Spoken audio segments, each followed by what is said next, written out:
परमवंशवंदनीय विश्वशांतीदूत प्रज्ञाशील समाधीचे उद्गाता महान करुणावान करुणेचा सागर तथागत सम्यक संबुद्ध तथागतांचा पावन पवित्र सद्धम्म त्या सद्धम्माचा सातत्याने प्रचार आणि प्रसार करणारा सदापूजनीय भिक्खू संघ बुद्ध धम्म आणि संघ या महान तीन रत्नाचे आम्हा सर्वांना माहिती करून देणारे आम्हा सर्वांचे आधारस्तंभ भारतीय घटनेचे शिल्पकार बोधिसत्व गुणवेतन डॉक्टर बाबासाहेब आंबेडकर यांच्या धम्मक्रांतीमध्ये संपूर्ण जीवन समर्पित करतो। आज या मंगलमय प्रसंगी भीमज्योती महिला मंडळ मंगळूरपीर यांच्या विद्यमाने पूजनीय भिक्खू संघाच्या धम्मदेशनेचं आपण आयोजन केलं। जाम रोड नवीन सोनखास मंगळूरपीर जिल्हा वाशिम या ठिकाणी सकाळपासून आपण भिक्खू संघाच्या धम्मदेशना श्रवण करत आहात। बऱ्याच वेळापासून आपण सर्वजण इथे बसला आहात। बसण्यासाठी जागा थोडी कंजेस्टेड असल्यामुळे बसण्यासाठी तुम्हाला थोडा त्रास होत आहे। बऱ्याच वेळापासून भिक्खू संघाच्या देशना आपण श्रवण केल्या। ज्यांना बाहेर जायचं आहे, बाहेर जाऊन पुन्हा यायचं आहे, त्यांनी शांतपणे बाहेर जावं, कारण बाहेर जाणं सुद्धा महत्त्वाचं आहे। श्रद्धासंपन्न उपासक उपासिका या ठिकाणी बसल्या आहेत। त्यांनी आपल्या मनाला थोड्या वेळासाठी संयमित करायचा आहे। हा जो क्षण आहे हा क्षण पुन्हा पुन्हा तुमच्या जीवनामध्ये येणार नाही। महत्प्रयासाने महिला मंडळांनी ही फार मोठी तयारी तुम्हा सर्वांसाठी केलेली आहे। आजची तारीख मिळावी यासाठी त्यांनी महत्प्रयत्न केले, महत्प्रयास केला। धम्माचा प्रचार आणि प्रसार व्हावा या शुद्ध हेतूने अनेक लोकांपर्यंत त्यांनी हा संदेश दिला आणि त्यामुळे बहुतांश करून आपण सर्वजण इथे धम्मदेशना श्रवण करण्यासाठी आला आहात। 2 धम्मदेशना आपण श्रवण केल्या। या कार्यक्रमाची ही शेवटची धम्मदेशना आपणा सर्वांना श्रवण करायची आहे। धम्मदेशना श्रवण करत असताना जर तुमचं चित्त शांत असेल, एकाग्र असेल, तर धम्मदेशना आपण व्यवस्थितपणे खूप चांगल्या प्रकारे श्रवण करू शकतो आणि त्यामुळे ज्यांना बाहेर जायचं आहे त्यांनी शांतपणे बाहेर जावं। ज्यांना शांतपणे धम्मदेशना श्रवण करायचं आहे त्यांनी शांतपणे धम्मदेशना श्रवण करायचं आहे। जे श्रद्धासंपन्न उपासक धम्मदेशना श्रवण करण्यासाठी आले आहेत तर त्यांना तुमच्यामुळे डिस्टर्ब होऊ नये, तुमच्यामुळे त्यांना त्रास होऊ नये आणि त्यामुळे तुम्हाला बाहेर जायचं असेल तर तुम्ही शांतपणे जा, बोलू नका.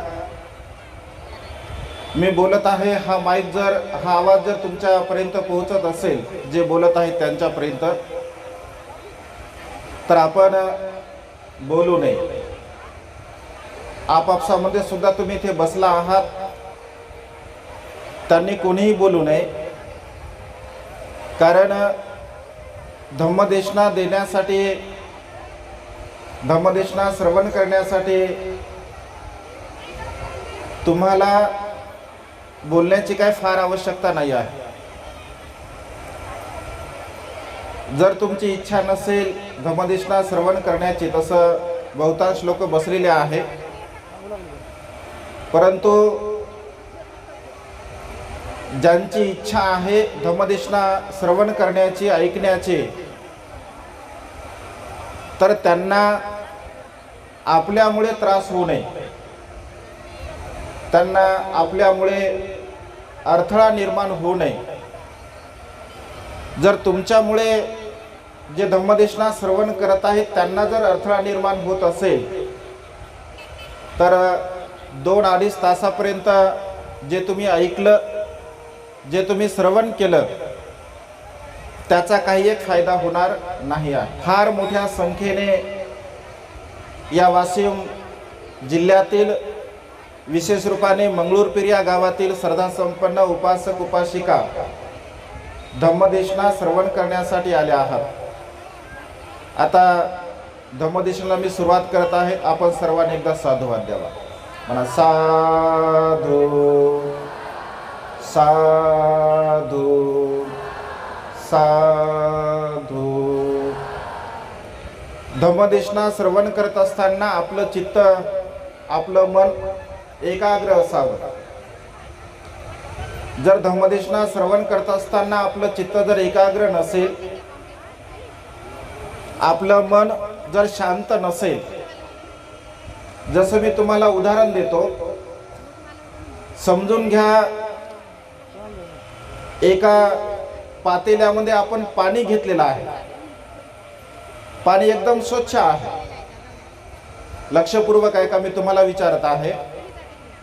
एका पातेल्यामध्ये आपण पाणी घेतलं, पाणी स्वच्छ आहे, आणि त्या स्वच्छ पाण्यामध्ये जर तुम्हाला तुमचा चेहरा, तुमचं प्रतिबिंब जर बघायचं असेल तर तुम्ही बघू शकता का? स्वच्छ पाण्यामध्ये तुमचा चेहरा पाहू शकता का? तुम्ही पाहू शकता, आहे की नाही? पण त्याच पाण्यामध्ये जर समजून घ्या, आपण काळा किंवा निळा रंग टाकला असेल तर पाणी काय होईल? रंगहीन होईल. त्या रंगहीन पाण्यामध्ये तुम्ही तुमचा चेहरा पाहू शकता का? नाही पाहू शकत. जसं समजून घ्या, एका पातेल्यामध्ये पाणी आहे आणि त्या पाण्याला तुम्ही खालून अग्नी लावला, पाणी आता उकळत आहे. त्या उकळणाऱ्या पाण्यामध्ये जर तुम्ही असं म्हटलं की आता मी पाहतो माझा चेहरा, तर तुम्ही पाहू शकता का? पाहू शकत नाही. जर समजून घ्या, एक नदीचं पाणी आहे आणि त्या नदीच्या पाण्यामध्ये शेवाळ आहे, गवत आहे. त्या शेवाळ असणाऱ्या, गवत असणाऱ्या पाण्यामध्ये तुम्ही चेहरा तुमचा पाहू शकता का? आपण चेहरा पाहू शकतो का? पाहू शकत नाही.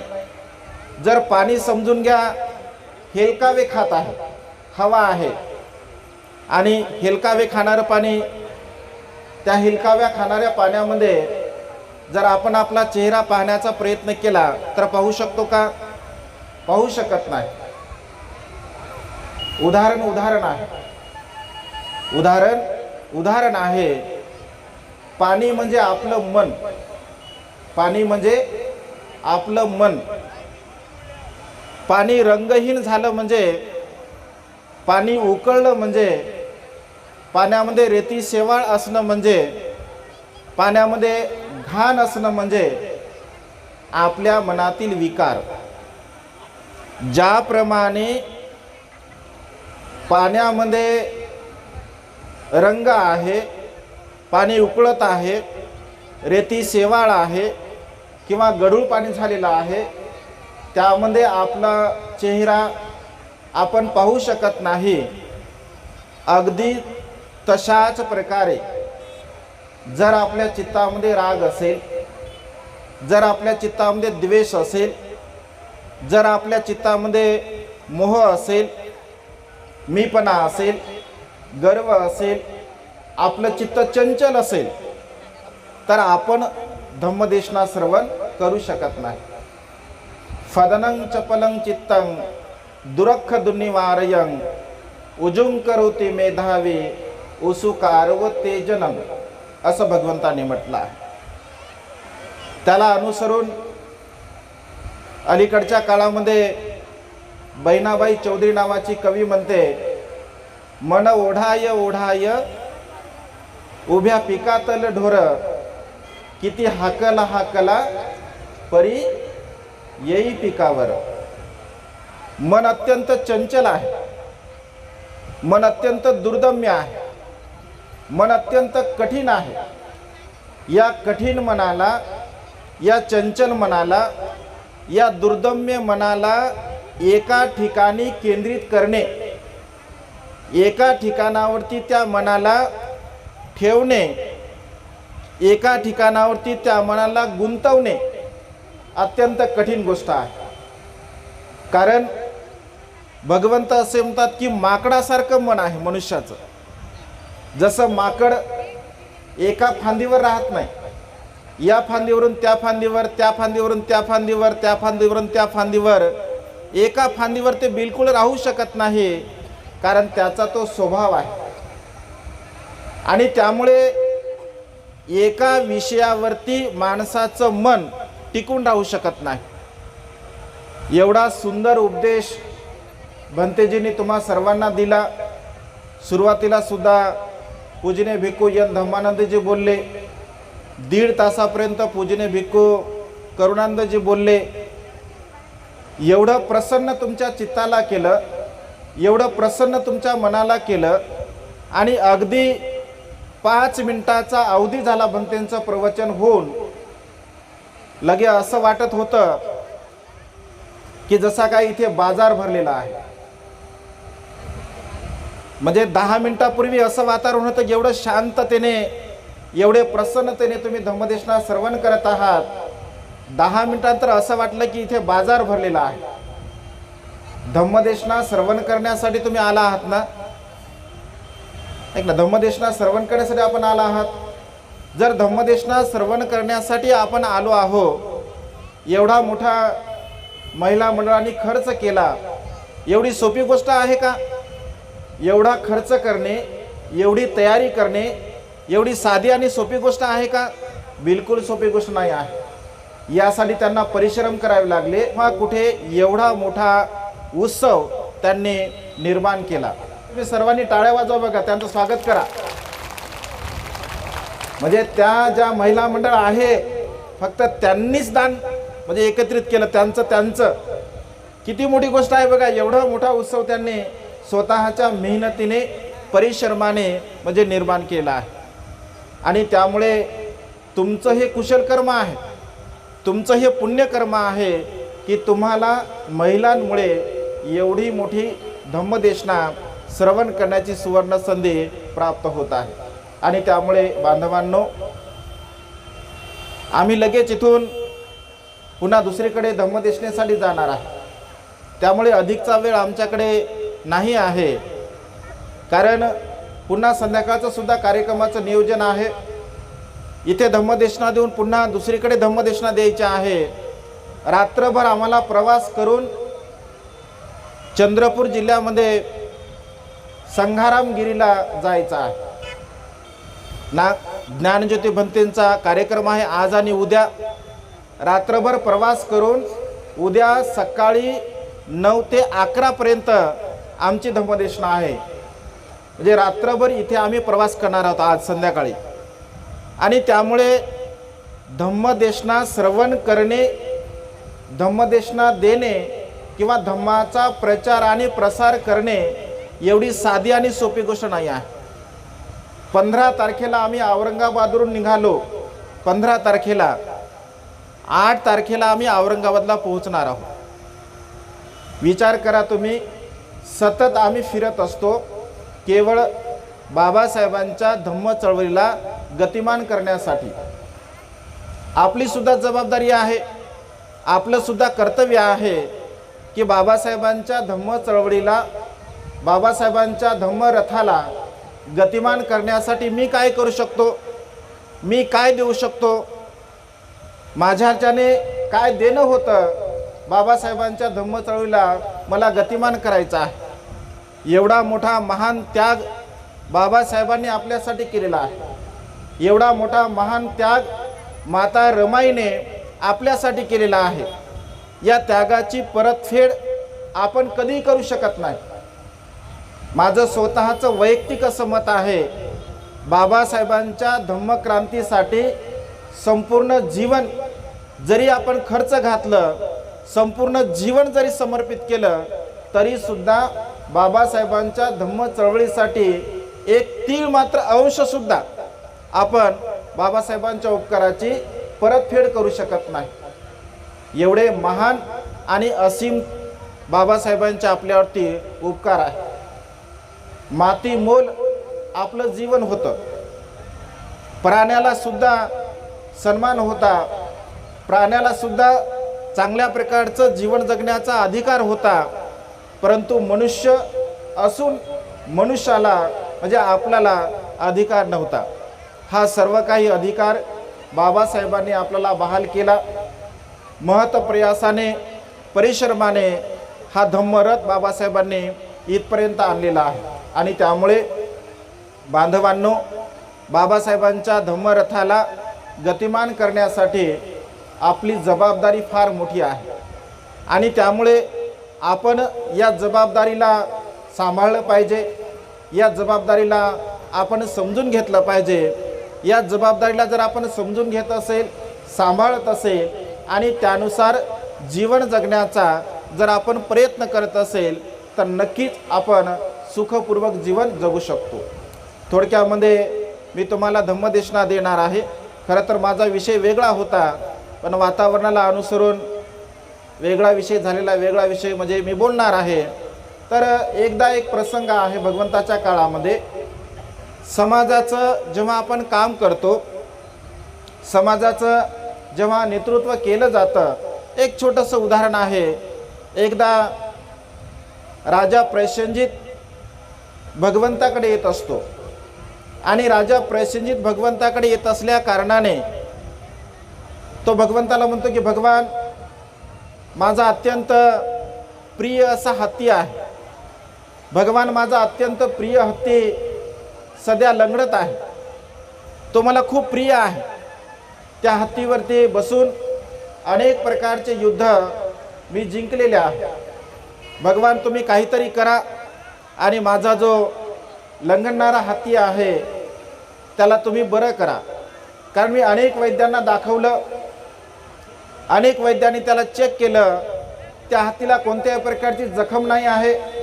तो अत्यंत बलवान आहे, बलशाली आहे, तरी सुद्धा तो हत्ती लंगडत आहे. काय करायला पाहिजे? तर भगवंत येतात असं म्हटलं आहे, साहित्यामध्ये असा उल्लेख आहे. त्या हत्तीला पाहतात आणि हत्तीला चालवण्यासाठी सांगतात. हत्तीला सांभाळणारा जो माहूत असतो, एक ना, हत्तीला सांभाळणारा जो माहूत असतो, तो माहूत त्या हत्तीला घेऊन येत असतो. घेऊन येत असताना तो माहूत एका पायाने लंगडा असतो आणि तो माहूत म्हणजे हत्तीला सांभाळणारा, ज्याला माहूत म्हटलं जातं, तर तो माहूत त्या हत्तीला घेऊन जातो. एका पायाने तो लंगडा असतो. भगवंत हे संपूर्ण दृश्य पाहत असतात. हे संपूर्ण दृश्य पाहिल्यानंतर भगवंत राजाला म्हणतात की ठीक आहे, तुमच्या हत्तीला मी व्यवस्थित करतो. आणि जो लंगडा माहूत आहे, त्या लंगड्या माहुताला राजा सांगतो, याला तुम्ही दुसरीकडे पाठवा. एका दुसऱ्या माहुताला तुम्ही या हत्तीच्या सानिध्यामध्ये ठेवा. काही दिवस लोटतात आणि काही दिवसानंतर तो हत्ती अगदी व्यवस्थित चालत असतो.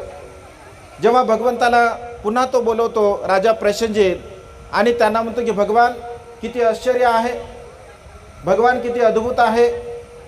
भगवान काही दिवसापूर्वी हा हत्ती एका पायाने लगडत चालत होता, परंतु आज हत्ती मात्र चांगला चालत आहे. भगवान तुम्ही काय केलं?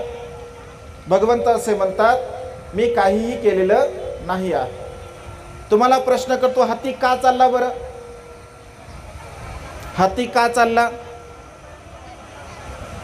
कारण हत्तीला सांभाळणारा जो माहूत आहे तो माहूत एका पायाने लंगडा होता आणि माहूताला सांभाळणारा म्हणजे हत्तीला सांभाळणारा माहूत एका पायाने लंगडा असल्यामुळे हत्तीने हळूहळू त्याचं अनुकरण केलं आणि हत्ती सुद्धा एका पायाने लंगडा झालेला आहे.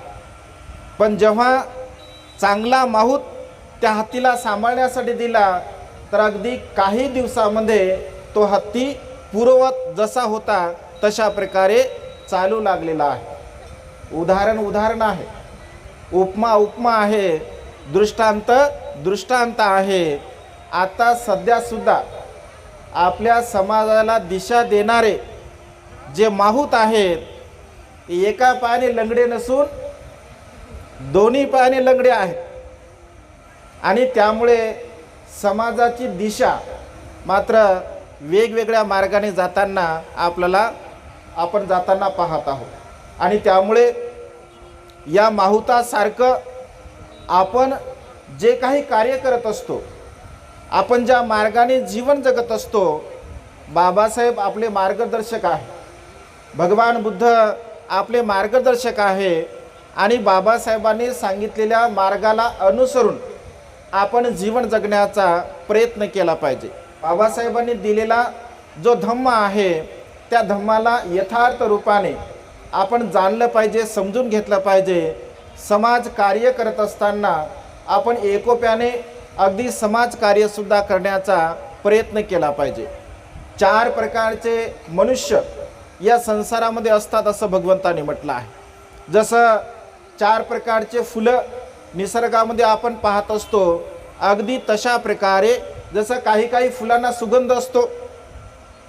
4 प्रकारचे फुलं पाहताना आपण बघतो काही फुलांना सुगंध असतो, काही फुलांना सुगंध नसतो. काही फुलं म्हणजे दिसण्यासाठी अत्यंत चांगल्या प्रकारचे असतात पण त्यांना सुगंध मात्र नसतो. काही फुलं दिसण्यासाठी सुद्धा नसतात आणि सुगंधाने सुद्धा युक्त नसतात. जसं बेसरमीचं फूल जर पाहिलं तर त्या बेसरमीच्या फुलाचा कुणी सुगंध घेते का? घेत नाही आपण. बेसरमीच्या फुलाचा सुगंध, कागदी फुलाचा सुगंध येतो का? दिसायलाच असतात कागदी फुलं पण सुगंध काही त्याचा येत नाही. पण काही फुलं मात्र दिसण्यासाठी खूप चांगली असतात, सुगंध नसतात. पण काही फुलं दिसण्यासाठी सुद्धा असतात आणि सुगंधाने युक्त सुद्धा असतात. मानवी जीवन सुद्धा अशाच प्रकारचं आहे. मानवी जीवन सुद्धा अशाच प्रकारचं आहे. भगवंत असे म्हणतात या संसारामध्ये जीवन जगणारे 4 प्रकारचे लोक भगवंताने सांगितले. अगदी थोडक्यामध्ये मी तुम्हाला सांगणार आहे. 4 प्रकारची लोक. या 4 प्रकारचे लोक श्रवण केल्यानंतर तुम्ही जाणू शकता, तुम्ही समजू शकता, तुम्ही चिंतन करू शकता की या 4 प्रकारामध्ये तुमचा प्रकार कोणता आहे. कारण तुम्ही सुद्धा मनुष्य आहात. भगवंताने फक्त 4च प्रकार सांगितले, 5वा प्रकार भगवंताने सांगितला नाही आहे. त्यामुळे याच 4 प्रकारामध्ये तुमचा प्रकार कोणता आहे याचं चिंतन तुम्ही करावं आणि या 4 प्रकारामध्ये कोणता चांगला प्रकार आहे आणि मला तो 4था प्रकार किंवा तो चांगला प्रकार कसं बनायचा आहे याचं मात्र चिंतन म्हणून आपण केलं पाहिजे. जसं भगवंत असे म्हणतात काही लोक या संसारामध्ये जीवन जगत असताना अंधाराकडून प्रकाशाकडे जाणारे असतात. काही लोक अंधाराकडून प्रकाशाकडे जाणारे असतात. काही लोक प्रकाशाकडून अंधाराकडे जाणारे असतात. काही लोक अंधाराकडून अंधाराकडे जाणारे असतात आणि काही काही लोक प्रकाशाकडून प्रकाशाकडे जाणारे असतात. 4 प्रकार झाले. अंधाराकडून प्रकाशाकडे जाणारा, प्रकाशाकडून अंधाराकडे जाणारा, अंधाराकडून अंधाराकडे जाणारा आणि प्रकाशाकडून प्रकाशाकडे जाणारा. आपण कोणत्या प्रकारातले आहोत? चा आवाज येत नाही. बरं ठीक आहे, जे असेल ते असेल. का आहे अंधाराकडून प्रकाशाकडे जाणे? का आहे प्रकाशाकडून अंधाराकडे जाणे? का आहे अंधाराकडून अंधाराकडे जाणे? आणि का आहे प्रकाशाकडून प्रकाशाकडे जाणे? अंधाराकडून प्रकाशाकडे जाणे हा बहुतांश समाज बाबासाहेबांच्या धम्मक्रांतीमध्ये जे जे लोक जीवन जगतात ते सर्वच्या सर्व लोक अंधाराकडून प्रकाशाकडे जाणारे आहे. जोही बहुजन समाज आहे, ज्यांनी 1956 साली बाबासाहेबांनी जे धर्मांतर केलं, त्या धर्मांतरामध्ये आपल्या बहुजन वर्गाने ज्या ज्या लोकांनी धम्मदीक्षा घेतली त्याच्या नंतरची जेवढी काही पिढी आहे ती संपूर्ण पिढी अंधाराकडून प्रकाशाकडे जाणारी आहे. कारण आपला समाज अंधारामध्ये होता, कर्मकांडामध्ये होता, ईश्वरवादामध्ये, बुवाबाजीमध्ये, कर्मकांडामध्ये, अनेक प्रकारच्या देवदेवतांमध्ये गुंतलेला होता, अडाणी होता, अज्ञानी होता, अशिक्षित होता. कोणत्याही प्रकारचं सुखसुविधेचं साधन नव्हतं, खाण्यासाठी चांगल्या प्रकारचं अन्न नव्हतं, अंगावरती घालण्यासाठी वस्त्र नव्हतं, राहण्यासाठी घर नव्हतं. म्हणजे कोणत्याही प्रकारच्या सुखसुविधा धम्मक्रांतीच्या नंतर जर आपण विचार केला तर अनेक लोक गुलामगिरीमध्ये, लाचारीमध्ये, दुबळेपणाने, मागासलेपणाने जीवन जगू लागले. संपूर्ण समाज अंधारामध्ये जीवन जगत होता. परंतु बाबासाहेबांनी धम्मदीक्षा दिली. बाबासाहेबांनी धम्मदीक्षा दिल्यानंतर बाबासाहेबांच्या धम्मक्रांतीनंतर बहुतेक लोक बाबासाहेबांनी सांगितलेला जो मार्ग आहे, शिका, संघटित व्हा, संघर्ष करा, बाबासाहेबांच्या आदेशाला अनुसरून असंख्य लोक शिकले. आपला समाज शिकला, अनेक लोक शिकले आणि शिक्षण घेतल्यामुळे आपला समाज शिक्षण घेतल्यामुळे त्यांनी प्रगती केली. डॉक्टर झाले, इंजिनियर झाले, वकील झाले, कलेक्टर झाले, PSI झाले, अनेक प्रकारच्या वेगवेगळ्या हुद्द्यावरती आपला समाज शिक्षण घेतल्यामुळे आणि बौद्ध धर्माचा स्वीकार केल्यामुळे अनेक लोकांनी कर्मकांड सोडलं, अंधश्रद्धा सोडली, ईश्वरवाद सोडला किंवा वेगवेगळ्या प्रकारच्या रूढी, चाली आणि परंपरा ज्या होत्या, ज्या परंपरेमुळे आपण दुःखपूर्ण असं जीवन जगू लागलो. अनेक लोकांनी त्यांना सोडून दिलं. आज घडीला जर आपण बघितलं तर समाजाची उन्नती पाहायला मिळते. आता आम्ही समाजामध्ये फिरतो, असंख्य गर्भ श्रीमंत लोक आम्हाला पाहायला मिळतात. 1 कोटीचं 2 कोटीचे बंगलो असणारे लोकसुद्धा आम्ही पाहतो. एवढा सधन समाज आपला झालेला आहे. कधी काळी बाबासाहेबांचा विचार केला तर बाबासाहेबांच्या प्रिय पत्नीला, रामूला अगदी घालण्यासाठी साडीसुद्धा नव्हती. बघा, कधी काळी विचार जर आपण केला, बाबासाहेब जेव्हा लंडनहून पदव्या घेऊन आले, समाजाने बाबासाहेबांचा सन्मान सत्कार करण्याचं ठरवलं आणि समाजाचा सन्मान सत्कार करण्याचं ठरवल्यानंतर माता रमाईला सुद्धा असं वाटलं की त्या सन्मानामध्ये आपण सुद्धा जावं. आपल्या प्रिय पतीला बऱ्याच वर्षापासून, बऱ्याच दिवसापासून आपण बघितलं नाही. आपल्या प्रिय पतीचं आपण दर्शन घ्यावं असं जेव्हा माता रमाई विचार करते आणि माता रमाई विचार करत असताना जेव्हा सभेचा दिवस ठरतो आणि सभेचा दिवस ठरल्यानंतर, कारण बाबासाहेब जेव्हा आले त्याच दिवशी बाबासाहेबांचा सन्मान सत्कार करण्याचं लोक ठरवतात. परंतु आपण बघतो, साहित्यामध्ये वाचतो, जेव्हा माता रमाई विचार करते की बाबासाहेबांचा सन्मान, माझ्या पतीचा सन्मान होत आहे, त्या सन्मानासाठी मला जायचं आहे. तर सन्मानासाठी जायचं आहे तर मग चांगली साडी तर घातली पाहिजे. व्यवस्थित साडी आपण घातली पाहिजे असा जेव्हा रमाई विचार करते, तर बघा बांधवांनो, माता रमाईला अगदी चांगल्या प्रकारची साडी घालून आपल्या पतीच्या त्या सन्मानामध्ये सहभागी व्हावं, यासाठी सुद्धा एक चांगल्या प्रकारची साडी माता रमाईकडे नसते.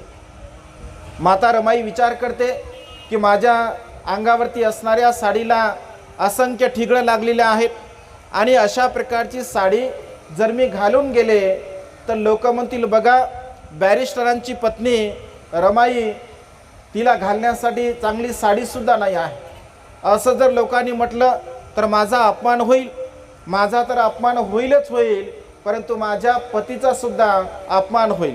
हे मात्र योग्य नव्हे. आपण इतरांना कुणालाच मागू सुद्धा शकत नाही, कारण इतरांना जर आपण मागितलं तर लोक म्हणतील, बघा बॅरिस्टरची पत्नी आहे आणि बॅरिस्टरची पत्नी असताना बॅरिस्टरच्या पत्नीला अगदी घालण्यासाठी साडीसुद्धा नसते. त्याच्या पूर्वीचा प्रसंग, बाबासाहेब जेव्हा लंडनला जात होते, आबासाहेब रमाईला काही थोडे पैसे देतात आणि रमाईला सांगतात की रामू, तुझ्यासाठी एक चांगल्या प्रकारची तू साडी घे, लेकरांना सुद्धा तू चांगल्या प्रकारचे वस्त्र घे. परंतु माता रमाई स्वतःसाठी साडी न घेता बाबासाहेबांसाठी वस्तू त्या ठिकाणी घेत असते. जेव्हा बाबासाहेब येतात, रमाई विचार करते की नेमकं आपण काय केलं पाहिजे. असं म्हटलं आहे, माणगावच्या परिषदेमध्ये जेव्हा बाबासाहेब जातात, तर त्या माणगावच्या परिषदेमध्ये बाबासाहेबांचा सन्मान म्हणून राजश्री शाहू महाराजाने बाबासाहेबांना जरीचा फेटा दिलेला असतो. रमाईला ते आठवतं की एक जरीचा फेटा आपल्याकडे आहे.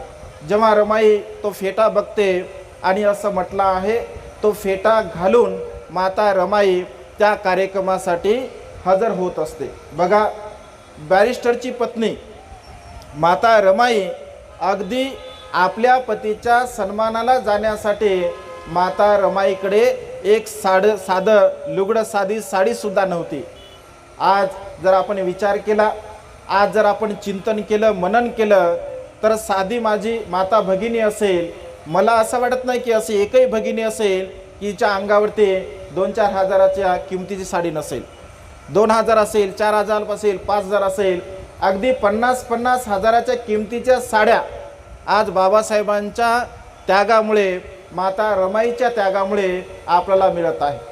जेव्हा सभेमध्ये बाबासाहेब लाखो लोकांच्या समोर असतात, बाबासाहेबांची एक नजर माता रमाईवरती जाते आणि जेव्हा बाबासाहेब रमाईला त्या पेहराव्यामध्ये बघतात, घरी येतात.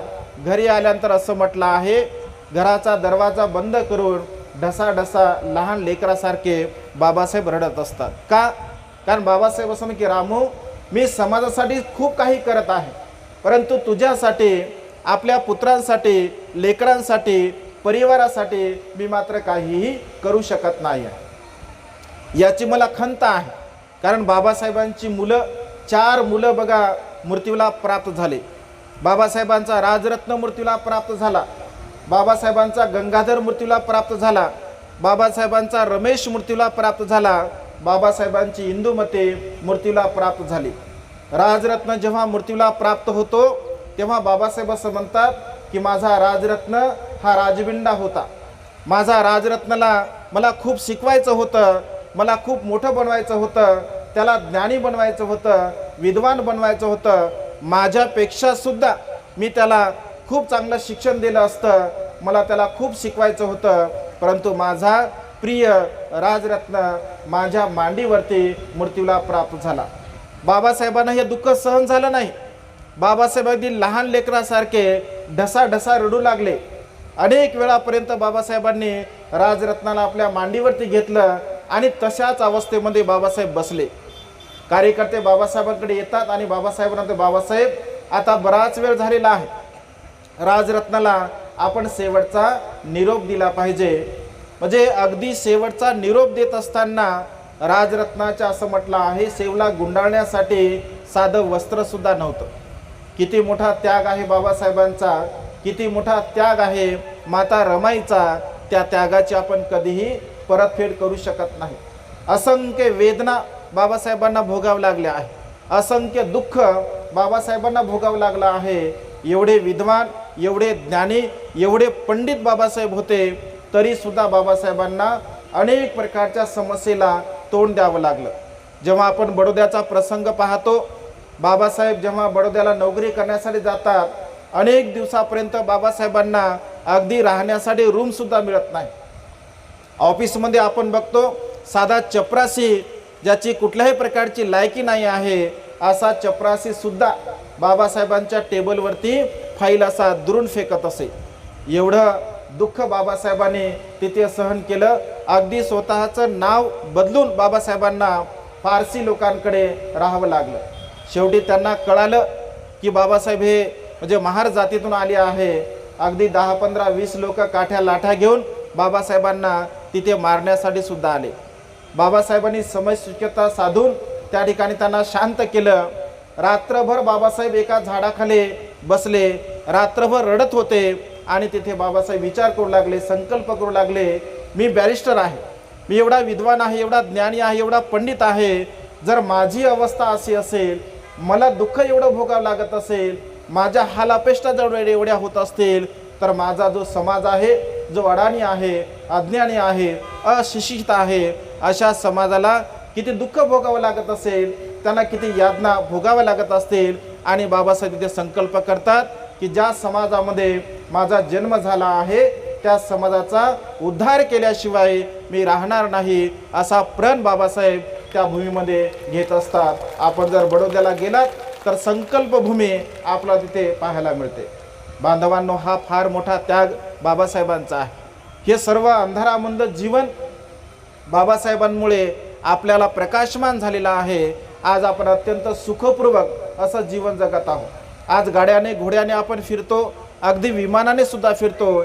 इमाने इदबारे बाबासाहेबांच्या धम्म चळवळीसाठी आपण राहिलं पाहिजे.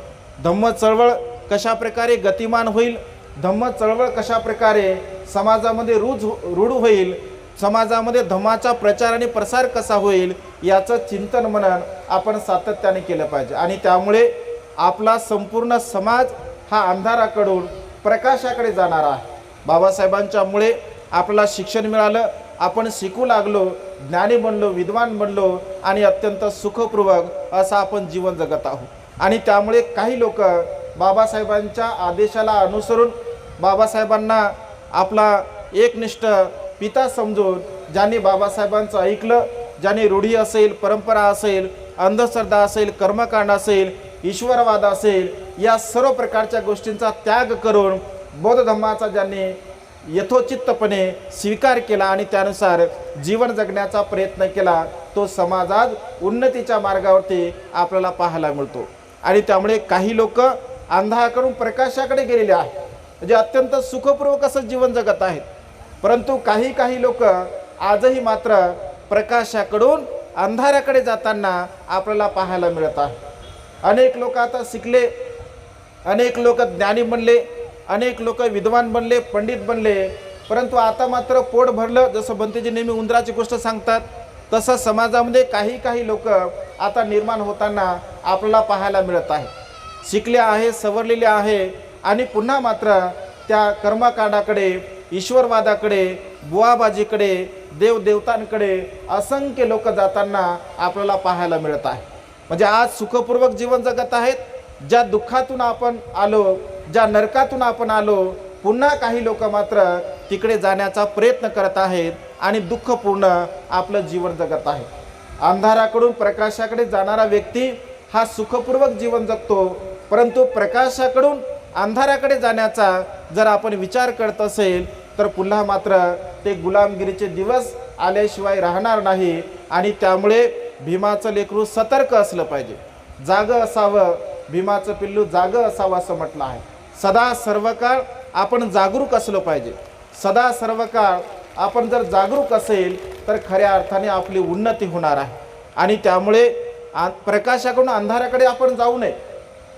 प्रकाशाकडून अंधाराकडे जाण्यामध्ये आपली गणती होऊ नये, तर अंधाराकडून प्रकाशाकडे जाणाऱ्यामध्ये आपली गिनती असली पाहिजे. काही लोक म्हणजे अंधाराकडून अंधाराकडे जात आहे. इथे अनेक लोकांना असं वाटतं की आमच्या नशिबामुळे, आमच्या कर्मामुळे आम्ही जे भोगत आहोत ते सर्व काही जे भोगत आहोत कर्मामुळे आहे, नशिबामुळे आहे.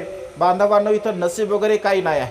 बाबासाहेब असं म्हणतात, आपल्या मनगटामध्ये जर हिंमत असेल, आपल्या मनगटामध्ये शक्ती असेल, बल असेल, तर आपल्या बलाने, आपल्या हिमतीने आपण सर्व काही केलं पाहिजे. कुणाच्या भरोशावरती आपण राहू नये. ईश्वरांच्या भरोशावरती, ब्रह्माच्या भरोशावरती आपण राहू नये. तर आपण मेहनत केली पाहिजे, परिश्रम केलं पाहिजे. आपल्या मुलांना चांगल्या प्रकारचं आपण शिक्षण दिलं पाहिजे. उच्च दर्जाचं आपण आपल्या लेकरांना शिक्षण दिलं पाहिजे. कारण बाबासाहेब असं म्हणतात, तुमच्या मनातील अज्ञान आणि अंधकार जर तुम्हाला नष्ट करायचं असेल, नाहीसा करायचा असेल, तर शिक्षण अत्यंत महत्त्वपूर्ण आहे. Education is the supreme power असं बाबासाहेबांनी म्हटलं आहे. शिक्षणासारखी शक्ती अन्य कोणतीही नाही आहे. आणि त्यामुळे एक वेळचं उपाशी राहावं, तेव्हा बाबासाहेबांनी संदेश दिला होता, एक वेळचं उपाशी राहावं, परंतु तुम्ही तुमच्या मुलांना खूप चांगल्या प्रकारचं शिक्षण द्यावं. सध्याच्या घडीला वर्तमान काळामध्ये शिक्षणाचा पूर्णपणे काळा बाजार झालेला आहे, खाजगीकरण झालेलं आहे. गरिबांचे मुलं शिकूच नाही, गरिबांनी शिक्षण घेतलंच नाही पाहिजे, त्यांनी शिक्षण घेऊन सज्ञान झालंच नाही पाहिजे, अशा प्रकारचा प्रयत्न केला जात आहे. जे काही गव्हर्नमेंटच्या शाळा आहे त्या सर्व विकल्या जात आहेत, त्याचं खाजगीकरण होत आहे. आणि ज्या खाजगीकरण शाळा आहे, स्कूल आहेत, एकीकडे बघा 10वीपर्यंत परीक्षा घेतल्या जात नाहीत आणि दुसरीकडे अगदी लहान मुलांना म्हणजे कॉन्व्हेंटमध्ये पैसा देऊन त्यांना चांगल्या प्रकारचं शिक्षण दिलं जात आहे. भविष्य काळामध्ये ज्यांच्याकडे पैसा असेल फक्त त्यांचेच मुलं शिकतील, ज्यांच्याकडे पैसा नसेल त्यांचे मुलं शिकणार नाही. आणि त्यामुळे पैसा आपला व्यर्थ नाही गेला पाहिजे. पैसा आपला अन्य कोणत्याही प्रकारच्या कार्यक्रमावरती किंवा कुठल्याही प्रकारच्या नाचगाण्यावरती किंवा अन्य कुठल्या प्रकारच्या उत्सवावरती, लग्नावरती, वाढदिवसांवरती, या व्यर्थ अशा प्रकारच्या कार्यक्रमामध्ये आपला खर्च आपण घालवला नाही पाहिजे. तर शिक्षणासाठी आपण आपला धन, आपला पैसा खर्च केला पाहिजे. कारण तुमच्या उन्नतीचं जर द्वार कोणतं असेल तर ते म्हणजे शिक्षण आहे. शिक्षण जर नसेल तर पुन्हा गुलामी आल्याशिवाय राहणार नाही. आणि त्यामुळे बाबासाहेब असं म्हणतात की नेहमी उच्च दर्जाचं, हाय क्वालिटीचं, हाय लेवलचं एज्युकेशन आपण आपल्या मुलांना दिलं पाहिजे. आता आम्ही हे जे तुम्हाला सांगतोय, आम्ही स्वतः शिकलो, आम्ही स्वतः शिकत आहे म्हणून तुम्हाला सांगत आहे. धमानंद भंतेसुद्धा हिस्ट्रीमध्ये MA आहेत, पालीमध्ये MA आहेत, MPhil आहेत, PhD करत आहे. माझंसुद्धा MA MPhil झालं आहे, मी सुद्धा PhD करत आहे. सध्या वेल एज्युकेटेड भिक्षू आपला समाजामध्ये पाहायला मिळत आहे. आता पहिल्यासारखा अडाणी भिक्षू नाही आहे. आम्ही आताही शिकतो, भंतेजीसुद्धा शिकले आहेत, भंतेसुद्धा शिकत आहेत. म्हणजे आम्ही आताही शिक्षण घेत आहोत, तुम्हालासुद्धा शिकवतो, आम्ही स्वतःसुद्धा शिकतो. कारण शिक्षणाशिवाय बाबासाहेब असं म्हणतात, मी एवढा शिकलो, मी एवढ्या डिग्र्या संपादन केल्या, परंतु ज्ञानसागराच्या गुडघ्यापर्यंत मी पोहोचलो आहे. आणखी ज्ञानसागर महान आहे. शेवटपर्यंत आपण विद्यार्थी राहावं, शेवटपर्यंत आपण शिक्षण घेतलं पाहिजे, हा बाबासाहेबांचा संदेश आहे. मरेपर्यंत मनुष्याने शिकलं पाहिजे, धम्म शिकला पाहिजे, चांगल्या गोष्टी शिकल्या पाहिजे. जर चांगल्या गोष्टी आपण शिकत असेल, धम्म शिकत असेल, कारण दोन गोष्टी आपल्यासाठी अत्यंत महत्त्वपूर्ण आहे, ज्या दोन्ही गोष्टीमुळे आपली उन्नती झाली आहे. शिक्षण घेतल्यामुळे आपली उन्नती झालेली आहे आणि धम्माचं अनुसरण केल्यामुळे आपली उन्नती झाली. आपण कर्मकांड करणे सोडून दिलं, आपण यज्ञयाग करणे सोडून दिलं, आपण पशूंची हत्या करणे, बळी देणे, नवस करणे, या सर्व गोष्टीला सोडून दिलेला आहे. जेवढ्या रूढी, परंपरा, अंधश्रद्धा, कर्मकांड, बुवाबाजी, ईश्वरवाद, या सर्व प्रकारच्या गोष्टीला ज्या ज्या लोकांनी सोडून दिलं त्या लोकांची आज प्रगती झाली आहे. आणि त्यामुळे या दोन गोष्टी आपण आपल्या जीवनामध्ये सातत्याने धारण करण्याचा प्रयत्न केला पाहिजे. आणि चौथा प्रकार जो भगवंताने सांगितला, प्रकाशाकडून प्रकाशाकडे आपण गेलो पाहिजे. आज आपण धम्माचं अनुसरण करतो, धम्माचं आचरण करतो, अधिकाधिक धम्माचं आपण आचरण करण्याचा प्रयत्न केला पाहिजे. अधिकाधिक धम्मामध्ये आपली प्रगती झाली पाहिजे. अधिकाधिक मी धम्माचं आचरण कशा प्रकारे करू, धम्माचा प्रचार आणि प्रसार कसा करू, यासाठी सातत्याने आपण चिंतन मनन केलं पाहिजे. आपल्या गावामध्ये, आपल्या नगरामध्ये मोठमोठे विहार आपण निर्माण केले पाहिजे. आता सकाळी आम्ही जेव्हा मंगळूर पीरमध्ये आलो, याही पूर्वी आम्ही मंगळूरपीरला आलो होतो. बाबासाहेबांच्या पुतळ्याला आम्ही याहीपूर्वी एकदा वंदन केलं होतं. मी मंगळूरपीरमधील बांधवांना सांगू इच्छितो, बनते सुद्धा बोलले की या बाबासाहेबांच्या पुतळ्याचं केअरटेकर कोण आहे, तिथे कोण काम करते. बाबासाहेबांनी आपलं सोन्यासारखं जीवन बनवलं. बाबासाहेबांनी आपल्याला स्वच्छ राहण्याचं शिकवलं. बाबासाहेबांनी आपल्यामध्ये स्वाभिमान सन्मान प्राप्त केला. आम्हाला ते थोडं दुःख झालं, म्हणजे जाहीर मी सांगत आहे, तुम्हाला वाईट वाटेल, पण थोडंसं दुःख झालं. तिथे अस्वच्छता आम्हाला पाहायला मिळाली. बाबासाहेबांच्या जवळ गेल्यानंतर आपण अत्यंत प्रसन्न झालो पाहिजे, अत्यंत आनंदी झालो पाहिजे. तर तिथे सुद्धा अत्यंत चांगल्या प्रकारची आपली जबाबदारी आहे, आपली जबाबदारी आहे ते, आणि त्यामुळे ही गोष्ट सुद्धा आपण पाळली पाहिजे. बाबासाहेबांचे पुतळे जिथे जिथे असतात तिथे तिथे असं नंदनवन असलं पाहिजे. जे जे आपले विहार असतात, विहार आपले नंदनवन असले पाहिजे. विहारामध्ये गेल्यानंतर 1 घंटा 2 घंटा मनुष्य बाहेर निघला नाही पाहिजे. अशा प्रकारचे सुसज्ज आपण विहार निर्माण केले पाहिजे. तुम्ही बुद्धगयेला गेलात, आता भंतेने विचारलं तर बऱ्याच लोकांनी हात वर केले. बुद्धगयेला गेल्यानंतर देश विदेशामध्ये विहार तुम्हाला कसे पाहायला मिळतात, ऐक ना, किती मोठमोठे विहार आहे, किती सुंदर विहार आहे, किती सुंदर परिसर आहे. म्हणजे आपण त्यांचे विहार पाहण्यासाठी जातो की किती सुंदर विहार आहे. मग आपण तिथे गेल्यानंतर काय घेऊन येतो. जर तुम्ही देश विदेशामध्ये गेला तर तुम्ही थक्क व्हाल. 4-4 एकर 5-5 एकर 10-10 एकर 50-50 एकरमध्ये विहार आहे. आपलं विहार तर 10 बाय 10ची खोली असते, ऐक ना, त्याने त्यालाही रंग नसते, त्यालाही कलर दिलेला नसतो. म्हणजे अशी ही अवस्था आहे. ही अवस्था आपण पूर्णपणे नष्ट केली पाहिजे. कारण बाबासाहेब म्हणाले की बौद्ध धर्माचा प्रचार आणि प्रसार जर करायचा असेल तर मोठमोठ्या शहरामध्ये सुंदर सुंदर विहाराची निर्मिती झाली पाहिजे. मला जर आयुष्य लाभलं तर दिल्ली असेल, कलकत्ता असेल, म्यानमार असेल, चेन्नई असेल, अशा प्रकारच्या मोठमोठ्या शहरामध्ये सुंदर सुंदर अशा विहाराची मी निर्मिती करेल.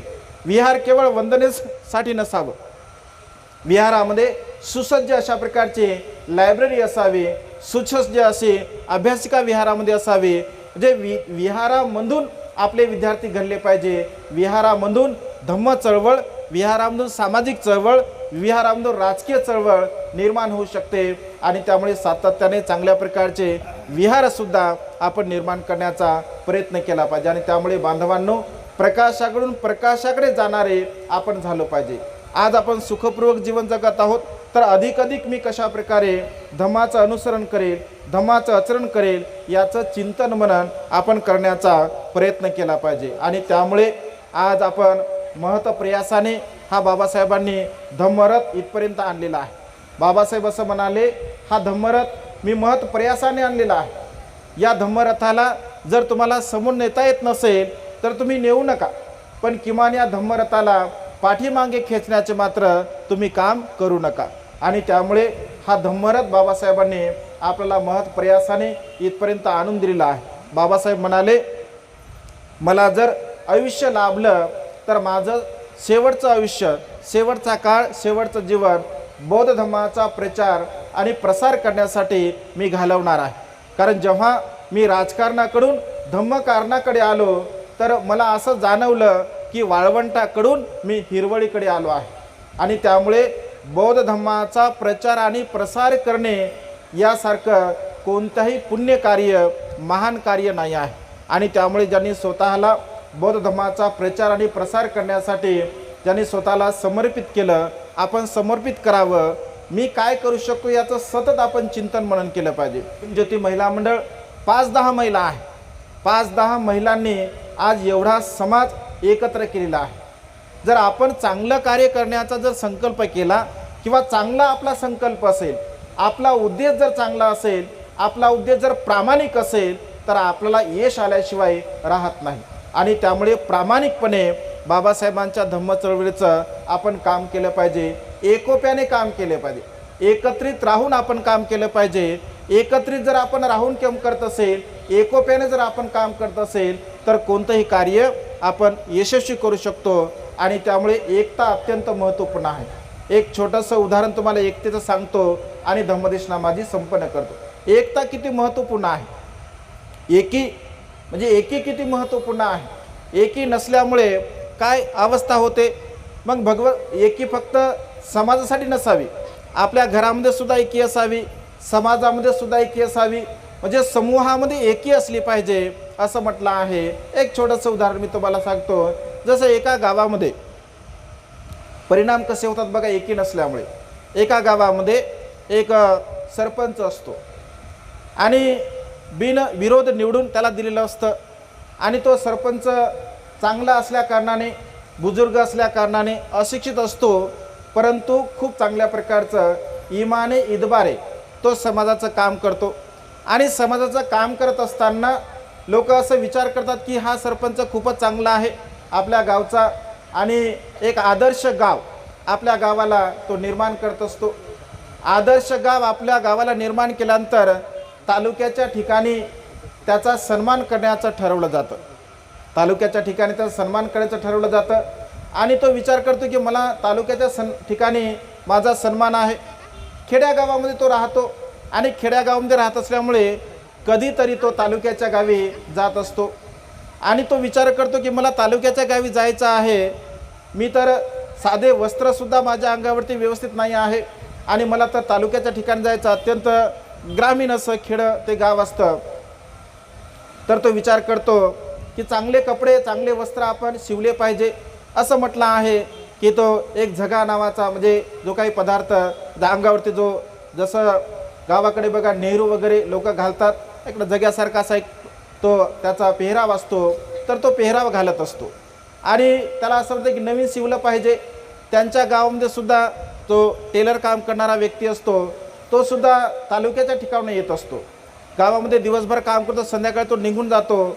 हा कपडा आणतो आणि कपडा त्या टेलरकडे देत असतो आणि त्याला सांगतो की मला म्हणजे अत्यंत म्हणजे इमर्जन्सीमध्ये, अर्जंटमध्ये हे शिवून द्यायचं आहे तो झगा. तर तो टेलर म्हणतो की मला तर वेळच नाही आहे.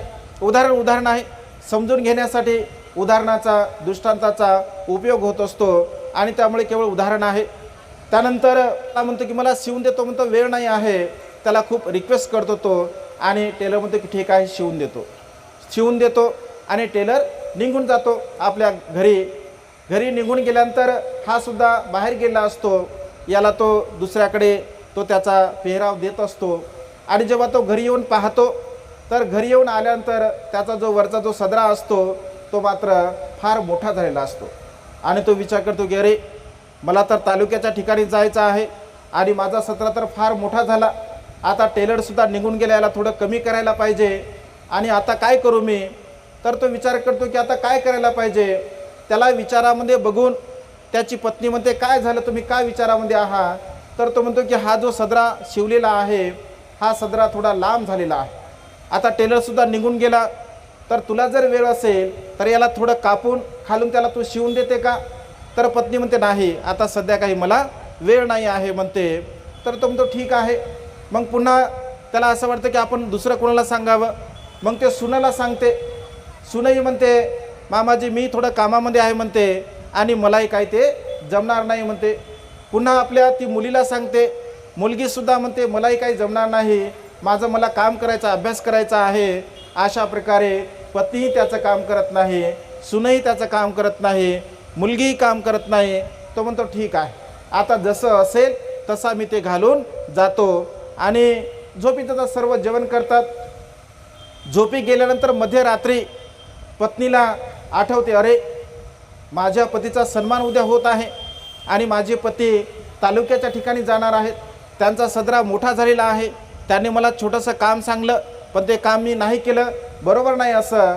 पत्नी रात्री उठते, त्याला थोडंसं कापून घेते आणि शिवून ठेवते. थोड्या वेळानंतर सुनेला सुद्धा आठवते अरे आपल्या सासऱ्याने आपल्याला काहीतरी काम सांगलं होतं आणि आपण काय आपल्या सासऱ्याचं काम केलं नाही, उद्या त्यांचा सन्मान होत आहे. ती उठते, थोडंसं कापते, शिवून ठेवून देते. नंतर मुलीलाही तसंच वाटते, मुलगी उठते, मुलगी थोडंसं कापते. हा सकाळी तयार होतो, आंघोळ करतो आणि सदरा घालायसाठी जातो, ना सदरा काय जाग्यावर राहत नाही. न विचारल्यामुळे, न विचार विनिमय केल्यामुळे अशाच भानगडी होतात बघा. आणि त्यामुळे समाजामध्ये कोणतंही काम करत असताना, कोणतंही कार्य करत असताना आपण एकीने काम करावं, विचार विनिमय करून काम करावं. वज्जी लोकांना भगवंताने हा उपदेश दिला होता, एकत्र येणे, एकत्र बसणे, एकत्र उठणे, एकत्र विचार विनिमय करणे, एकत्र केलेल्या विचारावरती पुन्हा चिंतन मनन करणे, एकमताने सहमती देणे, वृद्ध लोकांची सेवा करणे, त्यांची विचारपूस करणे, आपल्या मुलींचा सांभाळ करणे, म्हणजे जे चांगले धम्म आहे, कोणतंही कार्य करत असताना चांगल्या धम्माचं आपण अनुसरण केलं पाहिजे, आचरण केलं पाहिजे. आणि त्यामुळे बाबासाहेबांनी महत् प्रयासाने हा धम्म आपल्याला दिलेला आहे. या धम्माचं अनुसरण करणे, या धम्माचं आचरण करणे, त्यानुसार जीवन जगणे आपलं सर्वांचं आद्य कर्तव्य आहे. महिला मंडळांनी अत्यंत स्तुत्य अशा प्रकारचं हे कार्य केलं. पहिलाच आहे का शेवटचं आहे आता? म्हणजे पहिलं हे शेवटचं आहे का? अच्छा, म्हणजे दुसरं वर्ष रे, तिसरं वर्ष. बघा सातत्याने एवढे लोक पहिल्यांदाच आले असते. हा तिसरा कार्यक्रम आहे बघा, म्हणजे महिला मंडळ अत्यंत सक्रिय आहे. तिसऱ्यांदा हा मोठा कार्यक्रम त्याने घेतला. तिसरा आणि इसर होऊ नये, नाही तिसरा आणि इसर नाही झालं पाहिजे.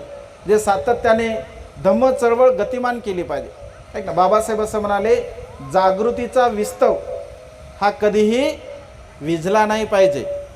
जागृतीचा विस्तव हा सतत तेवत ठेवला पाहिजे. आणि त्यामुळे जागृतीचं भीमज्योती महिला मंडळ समाजामध्ये धम्माची ज्योत निर्माण करत आहे. तर ही धम्माची ज्योत सातत्याने आपण तेवत ठेवावी, तिला विझू देऊ नये, अशा प्रकारची एक मंगलकामना महिला मंडळांच्या प्रती मी व्यक्त करतो. आपणा सर्वांच्या प्रती सुद्धा मंगलमतेची भावना व्यक्त करतो. आपणा सर्वांना आयुष्यवर्ण सुखाने बलप्राप्त हो. तुम्हा सर्वांच्या इच्छित आणि पार्चित मनोकामना ढगातून मुक्त झालेल्या शीतल चंद्रमाप्रमाणे पूर्णत्वात जावो, अशा प्रकारची मंगलमय आणि उदात कामना या ठिकाणी व्यक्त करून हे धम्मदेशना संपन्न करतो.